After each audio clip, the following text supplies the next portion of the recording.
And to me, one of the reoccurring themes with a number of characters is really this mindset of not being able to display weakness.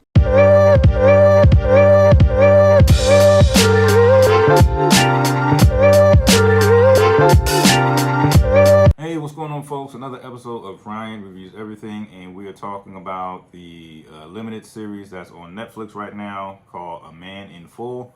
A very, very short watch, 6 episodes, probably about 45 minutes each. You could really get through it in a weekend or a whole day if you got the time. But I thought this was pretty solid. A Man in Full is based off a 1998 novel by the author Tom Wolfe, and it's about this. Well, first, just a great cast. You got Jeff Daniels, you got Diane Lane, Lucy Liu, Emil Amin, which is, I know he's been in some stuff ever since then, but I remember first seeing Amin from Sixth Sense. I mean, not Sixth Sense, Sense8. And I thought he was really dope. One of my favorite characters from Sense8. So it was just refreshing to see him again. I know he's been in stuff since the series Sense8, but it was just nice to see him. But definitely like a nice cast of folks throughout this series. But what a Man in Full is about. You have this real estate mogul who's played by Jeff Daniels, and this mogul, brash, cocky guy, he is all of a sudden faced with the possibility of bankruptcy, and the entire series is really him just trying to fight off various individuals trying to capitalize off of this unfortunate situation, and him just trying to defend his empire. So that's really what it's about. And to me, one of the reoccurring themes with a number of characters is really this mindset of not being able to display weakness. For example, go back to Charlie Croker, the actual character played by Jeff Daniels. And Charlie Croker, he's vocal about it. His whole thing is, you can't show weakness in the type of work I'm in, this, that, the third. We definitely see throughout the series that he has a nagging knee problem, for example, and he has like this, bizarre arthritis thing going on in his wrist or hand rather.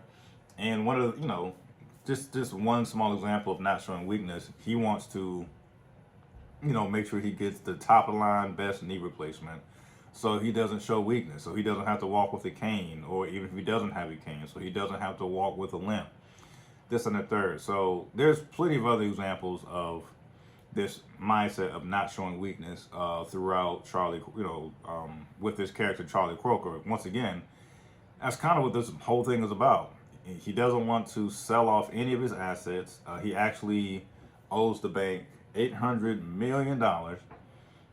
So he's facing bankruptcy for that, and the bank is on his neck. The bank is like, yo, you got to sell some stuff, or we're just going to start collecting.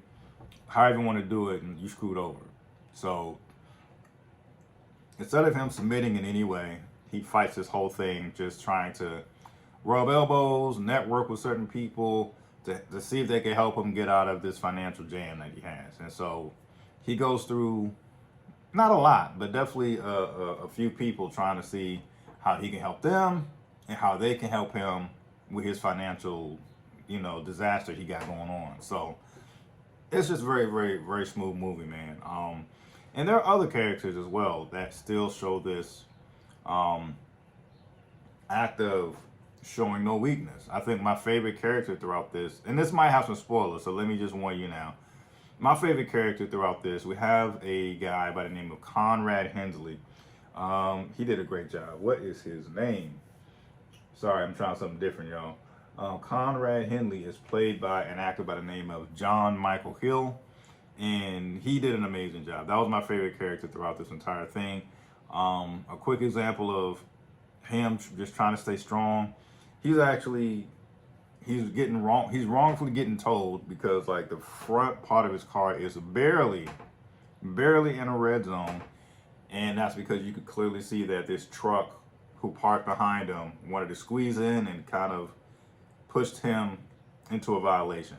Long story short, he's getting irate because he doesn't need the last thing he needs is his car towed, which I think we all can relate to that. No one would like to get their car towed. And he catches it in the act, and he is trying hard to defend that and not get it done. Police come by, and this all takes place in Atlanta, so the South. Police come by.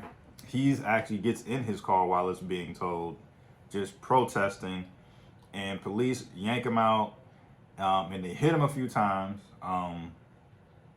It's not like he was fighting first, but the cops, they strike him first a few times. He gets upset, and just as like this non-thinking, quick instinct, he punches back out of self-defense because he's getting hit. He punches a cop, knocks a cop out, and his whole battle from that point on is him trying to survive in jail long enough until a lawyer who works for Kroker can actually get him out of jail. And I don't want to spoil it anymore, but yeah, it's amazing what you can do, what you can endure if you're trying to survive and not show weakness, especially in a scary place like prison. I know me personally, I can't do prison. In that situation, although it would suck, I'd have to try to bite my tongue, be fully pissed, and have to fight this thing in court. But, to each his own, whatever the case is. A great series, man. I think Jeff Daniels did a great job. I've been reading or skimming a few articles here and there. Some people are making an argument that Charlie Croker's character may have somewhat an inspiration from Trump. I know this channel is not about politics, so I'm gonna just leave it at that. You could look that part up yourself. I didn't necessarily get that. I guess if you want to say he's arrogant, but it's not like he was like insensitive going around. Anyway, let me just get off that topic. Performances all around were great. Diane Lane was also a phenomenal actress in this. Lucy Liu also did a thing. Not as big as a role in terms of screen time, but definitely she did play a significant part.